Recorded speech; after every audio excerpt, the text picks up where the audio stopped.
Beratnya itu ya awalnya ketika suami saya pergi jadi istri seorang mujahid itu otomatis kan yang paling berharga itu adalah ibu.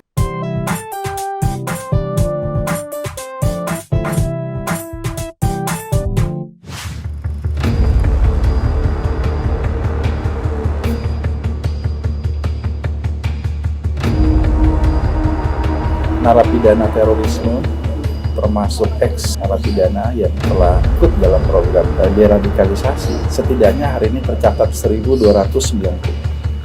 Dalam catatan kita sekitar 8% itu kembali jadi residif.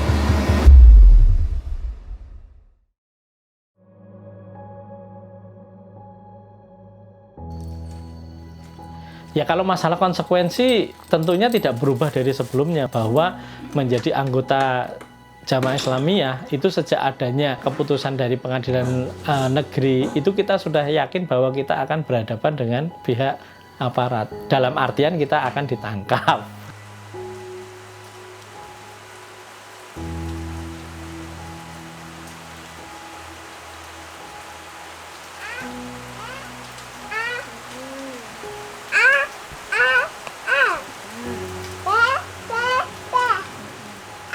Aku tuh kasihan sama Umi, nggak bisa gitu. Udah aku nggak usah sekolah dulu, nggak apa-apa. Saya nangis, Bu. Ya Allah, tenang. Kamu tuh harusnya sekolah dan itu tuh harapan Abdi.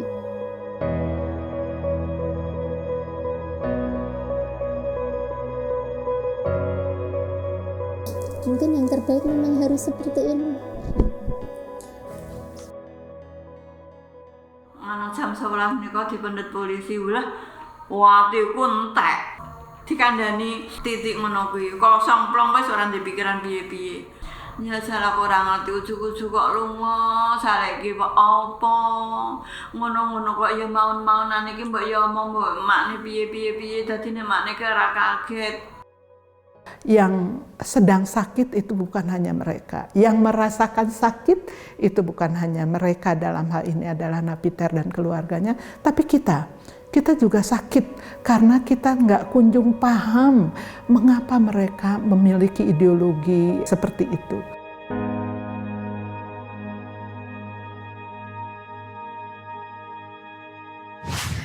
Halo Sobat Ruang Ngobrol dimanapun Anda berada, selamat datang di podcast Kelakar, Kepo Masalah sama Pakar. Kali ini kita kedatangan tamu istimewa, kita lagi ada di Jogja di Omah Betaan. Ada tamu yang hadir di sini, Mbak Titi. Halo Mbak Titi, selamat sore, Assalamualaikum. Waalaikumsalam warahmatullahi wabarakatuh, Mbak Ani. Iya, gimana kabarnya Mbak? Alhamdulillah baik, Ya. sehat. Sobat Ruang Ngobrol, jadi Mbak Titi ini adalah salah satu protagonis di film Ruang Ngobrol, yaitu film Kembali ke Titik. Ini posternya ada di sini. Nah, saya ingin tanya lebih jauh tentang bagaimana Mbak Titi bersedia untuk ikut serta di riset, kemudian di syuting untuk film Kembali ke Titik ini. Silakan Mbak. Ya awalnya itu dari suami kan sudah berkenalan dengan Pak Huda, Ya. jadi sudah ada kepercayaan kepada Pak Huda. Jadi insya Allah apa yang dilakukan suami saya itu saya percaya juga seperti itu, mendukung. Jadi apa yang diinginkan, apa yang akan dikerjakan, saya selalu mendukung suami saya. Nah, kembali lagi Mbak, kalau boleh tahu dan bisa cerita mengenai bagaimana Mbak Titi waktu itu tetap teguh mendukung perjuangan Pak Hadi, walaupun Pak Hadi waktu itu akhirnya sekolah gitu ya. Gimana tuh Mbak? Ya mungkin saya udah ada modal awal ya, jadi waktu pengajian dulu ya. Secara ilmu kan kita mempelajari bahwasanya setiap muslim itu akan membawa bekal. Nah itu yang saya yakini di situ. Jadi bekal seorang muslim atau muslimah itu kan ilmu lah, karena saya sudah mengilmui, jadi insya Allah apa yang terjadi, apa yang menimpa pada saya itu saya sudah siap. Katakanlah itu termasuk ujian iman gitu ya. Jadi apa yang ada istilah ujian itu tadi saya siap. Nah, kalau Mbak Titi kan sudah ada background belajar perjuangan, belajar jihad gitu ya. Nah, bagaimana dengan mempersiapkan hati, emosi dari anak-anak, terus kemudian ibunya Pak Hadi, terus bagaimana juga dengan adakah pemikiran tentang terus anak-anak ini nanti gimana sekolahnya dan juga membiayai kehidupan sehari-hari, gimana tuh waktu itu menyikapinya atau mempersiapkannya? Ya. Yang pertama mungkin karena pengalaman waktu kecil ya. Jadi mungkin saya sudah tertempa di masa kecil. Sedikit cerita ya, saya kan tentara ya. Jadi saya udah biasa ditinggal pergi seperti itu. Jadi otomatis ketika suami saya pergi, itu saya selalu menyiapkan anak-anak bahwa suami saya itu pergi untuk mencari ridho Allah. Jadi kita nggak perlu tahu kemana perginya, yang penting kita dapat rezeki yang halal, itu saja.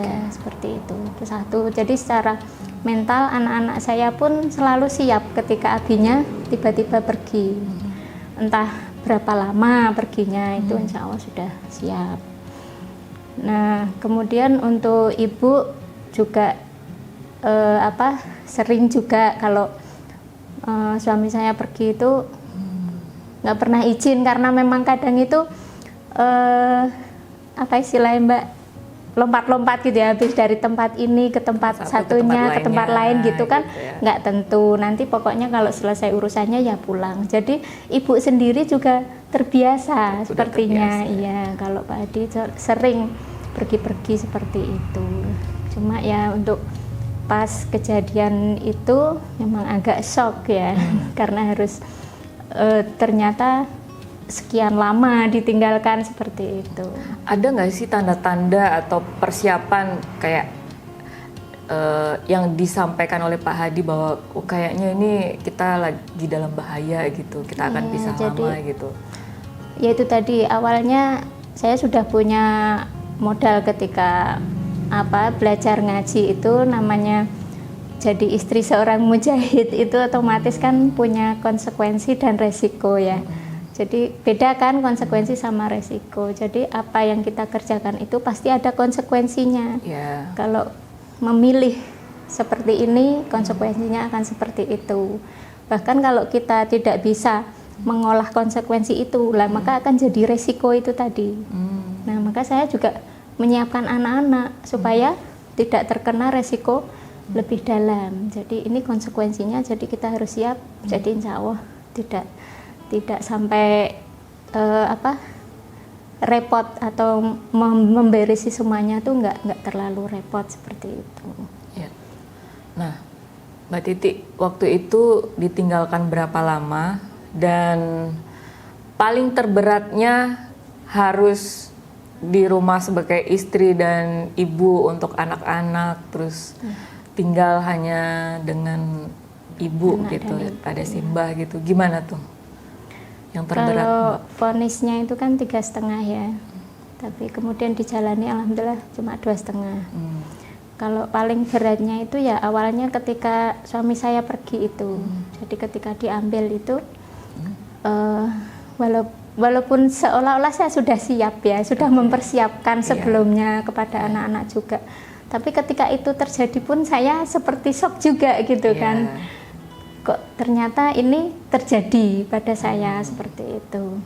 Tapi ya itu alhamdulillah saya menguatkan kepada diri saya sendiri untuk tidak terpuruk, tidak jatuh larut dalam kesedihan, karena saya juga memikirkan anak-anak, apalagi waktu itu masih ada yang kecil, sangat kecil, masih menyusu juga. Jadi secara ilmu kan juga akan mempengaruhi air susu ya. Jadi saya bikin bahagia hati saya gitu supaya susunya tidak macet seperti itu. Kemudian Untuk ibu ya ndak bisa dipungkiri, namanya orang tua pasti akan sedih, sangat-sangat sedih ya, apalagi suami saya kan anak tunggal. Iya. Cuma ya kembali saya pasrahkan kepada Allah, saya berusaha semaksimal mungkin untuk merayu supaya tidak sedih, kemudian mencukupi kebutuhannya, berusaha seperti itu. Tapi kalau tidak mau mungkin ya namanya orang shock ya seperti itu ya, nggak bisa di taido istilahnya. Jadi saya ndak begitu menekankan sekali, ya sudah sampai pada titik batasnya tuh saya gini, kalau seandainya ibu atau mbah itu tidak kerso dahar, tidak mau minum, tidak mau apa-apa, istilahnya sholat tidur nangis seperti itu kan. Ya. Kan menjadi tekanan mental saya sendiri juga. Saya sudah berusaha untuk membahagiakannya, bagaimana caranya, ayo tak ajak jalan-jalan lah atau apa gimana gitu ya. Tapi ndak bisa, ndak mau dan sebagainya. Ya sudah, saya juga siap untuk ditolak keinginannya kan. Iya. Walaupun sudah saya usahakan, saya ditolak, ya tidak apa-apa. Kemudian saya serahkan lagi kepada Allah. Ya Allah, mudahkanlah urusan kami, kemudian haluskanlah hati ibu kami supaya bisa menerima dengan ikhlas apa yang terjadi seperti itu. Karena saya sebenarnya juga saya menerima yang terjadi, cuma kondisi-kondisi yang melingkupi kan belum tentu ya. Jadi itu juga bisa melemahkan saya juga. Maka saya juga memohon kepada Allah untuk kuatkan gitu. Nah, sampai sekarang waktu bercerita juga masih menggetarkan gitu ya, masih teringat gimana perjuangannya waktu itu. Yang paling besar kan usia berapa waktu itu? 20 ya, udah 2 bulan. Waktu ya. itu 20 ya? 19 ya. Terus yang dewasa-dewasa kan hanya Mbak Titi dan sama Ibu kan. Jadi memang udah kelihatan bagaimana perjuangannya untuk survive. Terus kemudian usahanya seperti apa? Berjualan saja itu ya? Ya, kalau Ibu memang sejak suami saya kecil katanya sudah berjualan kan. Jadi saya tinggal membantu saja. Untuk yang lain-lain saya kan bisa jahit, jadi saya ambil jahitan sedikit-sedikit. Kemudian juga alhamdulillah ada tender dari sebuah sekolah, itu saya ambil lumayan banyak, jadi bisalah cukup untuk menghidupi anak-anak selama abinya pergi. Nah, mengelola, kalau sekarang aja masih sedih ya, masih teringat kesedihan itu. Nah, waktu itu mengelola, menemani anak-anak yang juga merasa kehilangan gitu, itu apa saja yang Mbak Titi lakukan? Ya, berusaha menasehati ya. Jadi itu termasuk menasehati diri saya sendiri juga sebenarnya. Karena misalnya begini, ketika anak-anak kangen sama bapaknya itu kan telepon dari pondok. Sebagian anak saya kan mondok ya. Yang di rumah kan cuma yang besar sama yang kecil. Jadi yang lain mondok. Lah ketika yang di pondok itu pada telepon kangen, sebenarnya tuh mereka bilang kangen Umi itu kan juga kangen abinya. Ingin dengar suara abinya, tapi kan nggak bisa. Jadi ketika mendengar suara Umi salam itu, mereka sudah sesenggukan itu suaranya.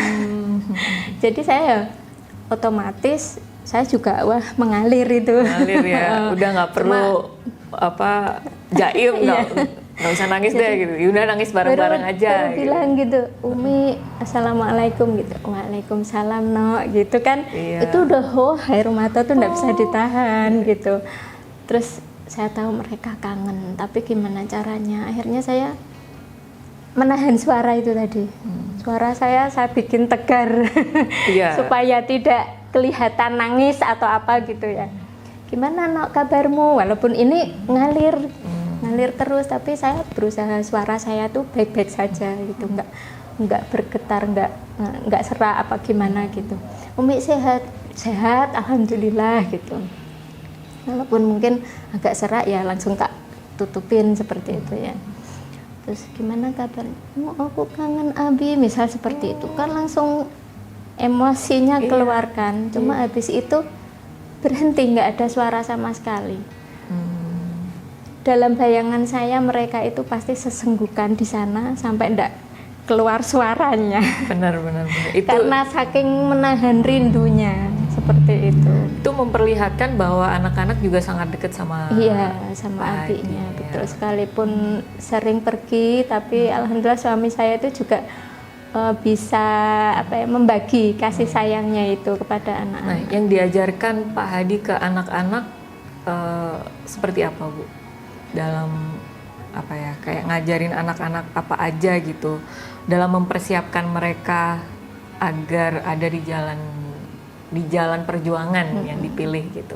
Ya, yang pertama itu supaya mengedepankan ilmu. Yang kedua mandiri. Jadi apa-apa harus bisa sendiri karena tahu bahwa Abi Umi itu tidak akan bisa menemani kalian sampai seterusnya. Jadi harus selalu bisa menyelesaikan permasalahan yang dihadapi. Kemudian yang ketiga, komunikasi tetap harus jalan. Walaupun apa yang menimpa harus ada komunikasi, jangan dipendam sendiri. Tidak boleh stres seperti itu. Nah, saat penjemputan penangkapan itu ya, kalau tetangga-tetangga atau ada respon negatif nggak sih dari masyarakat sekitar dan gimana Mbak Titi menyikapinya? Otomatis ada ya Mbak seperti itu. Cuma alhamdulillahnya waktu penangkapan itu kan malah sunyi senyap karena waktu COVID pandemi itu. Kemudian prosedurnya saya nggak begitu paham ya karena saya waktu itu pas kejadian itu di kamar. Dan saya ditahan sama anak saya tidak boleh keluar. Yang diambil hanya alat komunikasi saja. HP Umi diminta seperti itu. Tapi udah ada kepikiran, oh ini petugas iya, gitu. Anak saya bilang, Umi enggak usah keluar, saya diikuti seperti itu. Jadi kan saya udah paham berapa yang ngikuti saya gitu kan. Terus ada banyak gitu. Ya udah saya enggak keluar, cuma di dalam hati kan terus itu ya bergetar, ya Allah ini saatnya ini sudah terjadi. Terus Abi di mana? Saya kan langsung gitu. Abi sudah dibawa dari tadi seperti itu. Itu kejadiannya. Kalau untuk pandangan masyarakat sendiri kan setelah saya itu kan kejadiannya malam ya. Baru esoknya itu saya nggak keluar rumah tapi terdengar suara-suara dari luar itu seperti orang gibah gitu ya. Gitu itu kayak dikerasin memang supaya saya dengar apa gimana, walam ya. Saya sih husnudzon aja ya itu. Ya gimana itu tadi malam ada gini-gini, anaknya yang kecil gimana, seperti itu. Saya astagfirullah, seperti saya banyak istighfar saja sudah enggak. Kemudian anak-anak saya yang waktu itu masih liburan kan, gimana itu, sudah enggak apa-apa, diemin aja, nggak usah urusi saya gitu. Mereka ada yang mengucilkan atau kalau pas ketemu ya tetap nyapa aja atau gimana? Ya waktu itu ketika anak saya tanya seperti itu kan saya langsung menasehati juga. Kalau nanti kalian keluar ya sudah, kalau yang ketemu langsung pandangan gitu kita sapa dulu. Jangan sampai kita nunggu disapa mereka. Kalau nggak disapa nanti malah kitanya yang kecewa. Satu, tanamkan akhlak yang baik, tetap seperti biasa. Ada kejadian atau nggak ada kejadian kan kita sudah biasa menyapa mereka seperti itu. Yang kedua ya biasa aja, nggak usah bikin gerak-gerik yang aneh saya gitu. Kalau ada yang tanya gimana, yang bisa dijawab. Tapi ada yang tanya nggak? Enggak ya enggak. Waktu itu dari cerita anak-anak? Nggak ada. Karena saya rasa saya kan walaupun aneh ya dalam pandangan mereka kan saya aneh, tetapi saya di lingkungan masyarakat saya bergaul dengan baik dengan mereka sehingga mereka tidak mungkin segan bertanya pada saya, sungkan. Terus kemudian ibu kan sebenarnya satu lingkungan desa itu kan masih saudara semua. Sebenarnya kalau mau bertanya kan enggak apa-apa, cuma mereka segannya karena ibu itu tertua ya, dihormati ya, jadi mungkin kalau mau tanya tuh enggak enak gitu. Jadi mereka tuh kasak kusuk di luar sendiri gitu. Jadi support yang paling besar waktu berusaha bertahan sekeluarga selama 2,5 tahun itu dari mana, Mbak, datangnya? Satu dari diri saya sendiri, memang saya harus bangkit sendiri. Yang kedua dari keluarga saya, keluarga dari kakak-kakak seperti itu. Dari keluarga saya kan, besar Mbak Titi keluarga besar saya, karena Pak Hadi kan tunggal. Iya benar. Ya. Jadi alhamdulillah keluarga saya itu mendukung apa yang terjadi pada saya, itu tidak kemudian menyalahkan, tetapi mungkin ya ada sedikit iba gitu ya. Jadi terus gimana, apa kebutuhan saya itu sedikit di backup sama mereka seperti itu. Jadi yang support terbesar adalah keluarga. Keluarga inti maupun keluarga besarnya Mbak Titi. Nah, gini, pas waktu ada kabar Pak Hadi minta PB, apa namanya PB itu? Untuk apa itu? Pembebasan bersyarat. Oke. Jadi waktu ada pemberitahuan dari Pak Hadi kalau Pak Hadi menerima PB, itu artinya Pak Hadi menandatangani surat NKRI. Apa yang ada di pikiran Mbak Titi dan penjelasan dari Pak Hadi seperti apa? Jadi waktu itu saya sempat kaget juga ya. Sesuai pemahaman saya kan, loh kok seperti ini, berarti suami saya sudah berubah seperti itu kan. Cuma kembali saya kepada yang tadi, insya Allah basic suami saya kan pesantren, jadi apa yang beliau kerjakan saya mendukung karena insya Allah ada pertimbangannya seperti itu. Dan ketika waktu itu telepon, itu saya tanya kenapa, nanti penjelasannya panjang, jadi akan saya jelaskan saat ketika pulang di rumah.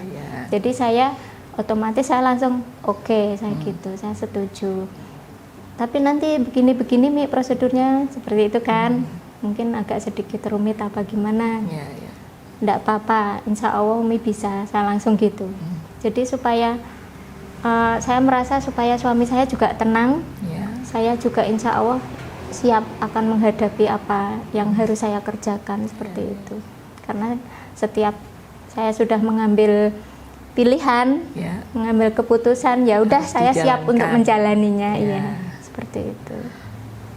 Ini Mbak Titi, kalau gimana ya? Kalau sekarang anak-anak seperti apa Mbak?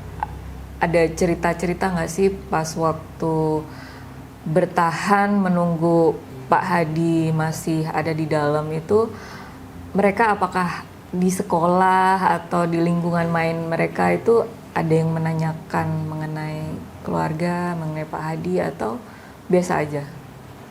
Kalau untuk anak yang pertama kan di rumah ya, jadi menjaga saya dan neneknya, itu membantu nenek. Kalau yang di pondok itu saya rasa karena pondoknya juga berafiliasi dengan kelompok kami, jadi ada beberapa yang tahu tentang masalah kami seperti itu. Jadi kemungkinan juga agak sedikit ditutupi mungkin ya, jadi nggak semua orang tahu. Tetapi saya ya satu bersyukurnya itu, yang kemudian yang kedua saya tetap harus menjaga perasaan anak-anak saya juga.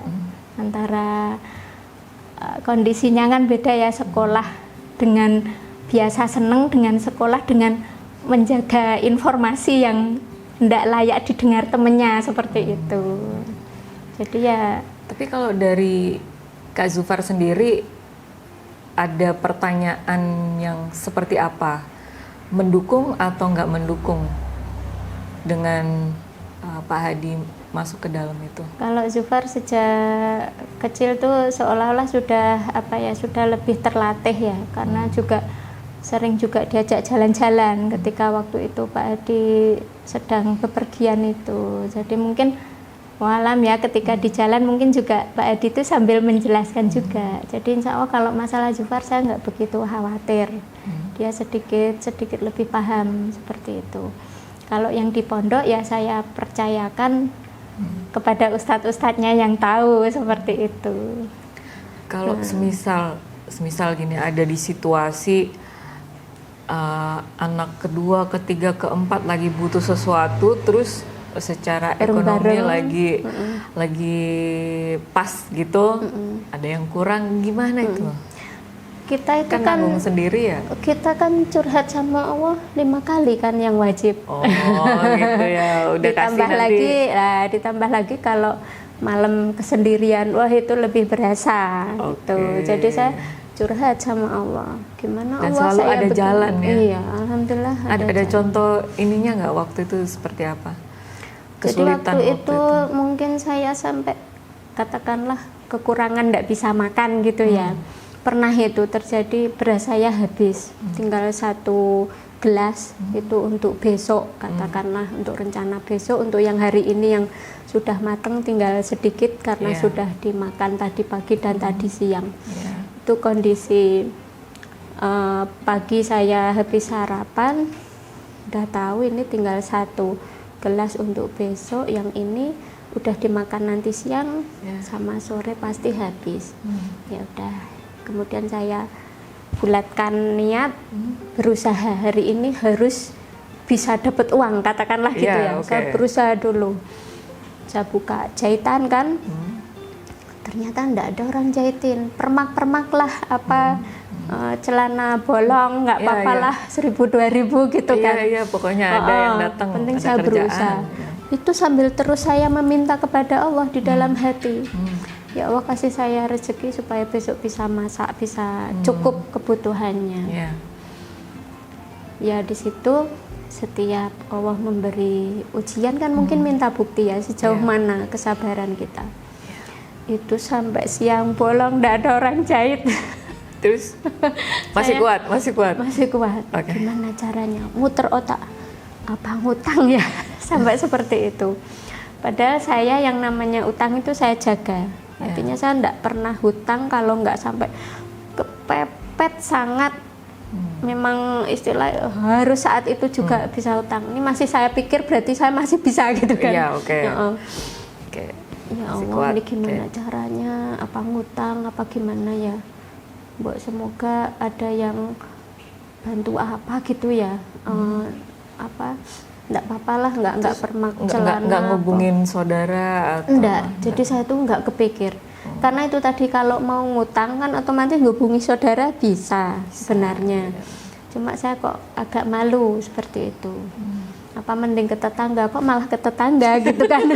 Jadi malah ke tetangga ya. Nanti gosip lagi. Malah gosipnya kemana-mana kan. Nggak usah.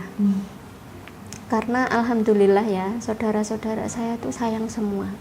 Jadi ketika mereka tahu kondisi saya sedang nggak baik saja, mereka sudah bantu. Apalagi saya minta seperti itu. Jadi saya malu sendiri. Jadi saya menjaga itu, jangan sampai utang. Ya Allah, beri kami jalan keluar, dah itu saja. Saya nunggu orang yang jahitin permak itu nggak ada sampai siang, itu sekitar jam 2-an. Udah jelang, sebentar lagi asar. Terus gimana ya, saya tuh baru gitu. Tiba-tiba datang itu kakak saya yang di Semarang, itu bawa mobil sama teman-temannya. Dari kejauhan itu, dari seberang jalan itu tanya, Ti, mobilnya Dindin gitu. Terus dia turun, Ti, kiosmu ada kamar mandi? Ada, saya gitu. Ya sudah, ya dia masuk lagi, mau apa, saya gitu. Ternyata yang keluar temannya keluar, terus mau izin Bu, saya mau ke belakang. Oh iya Pak, monggo, saya gitu kan. Terus itu saya cari kesibukan kan, mau bikin nggak enak kalau cuma nganggur kan.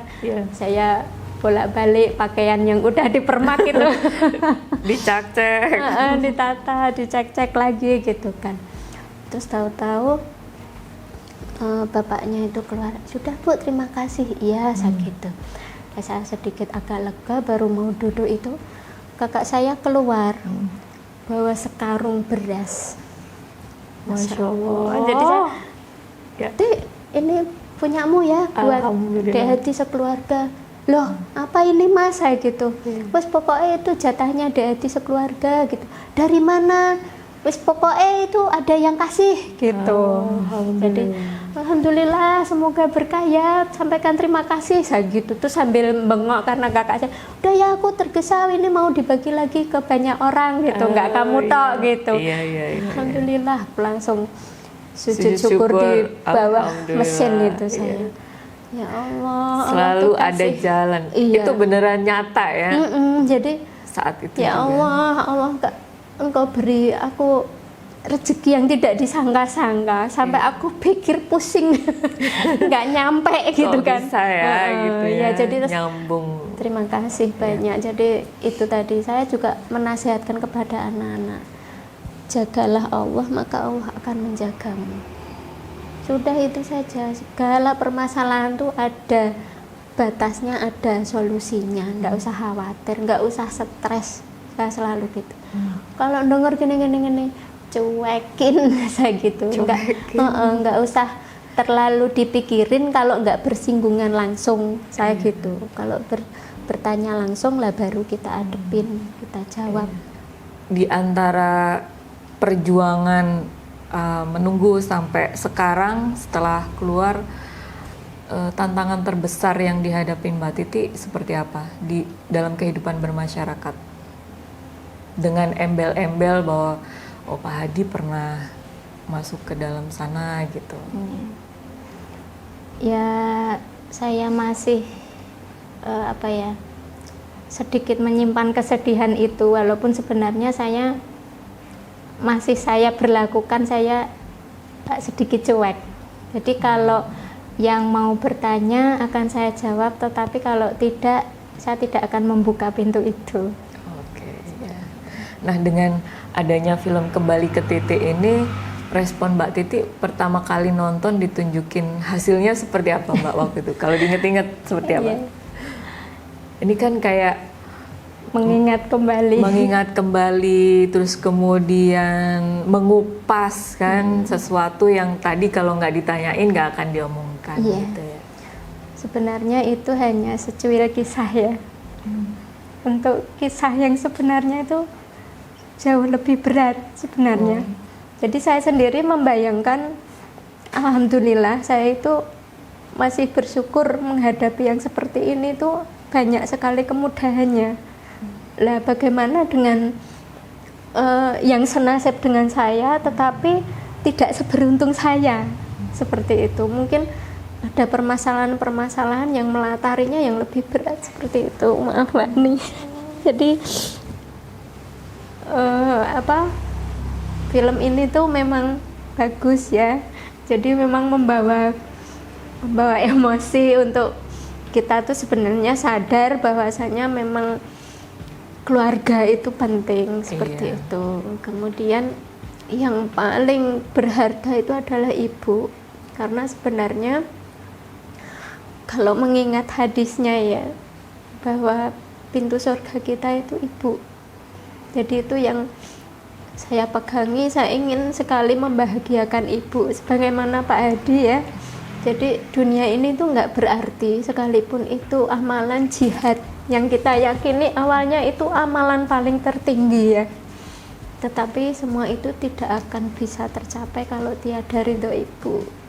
Makanya selalu saya itu berusaha membahagiakan ibu saya.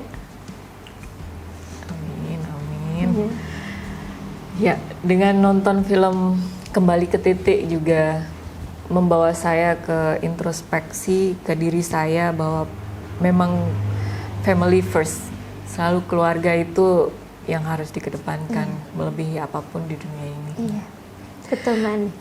Terima kasih Mbak Titi atas bincang-bincangnya. Mohon maaf kalau mengingatkan pada peristiwa-peristiwa yang butuh perjuangan. Iya, tidak apa-apa, karena ini juga saya berharap bisa menjadi pelajaran untuk orang-orang di sekitar saya yang senasib dengan saya pun, supaya bisa lebih mengambil positifnya seperti itu.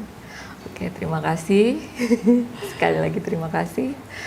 Oke, Sobat Ruang Ngobrol dimanapun berada. Sekian dulu podcast kita Kelakar, Kepo Masalah sama Pakar. Dan kita sudahi dulu, sampai ketemu di Kepo selanjutnya. Ruang Ngobrol, Dare to Share.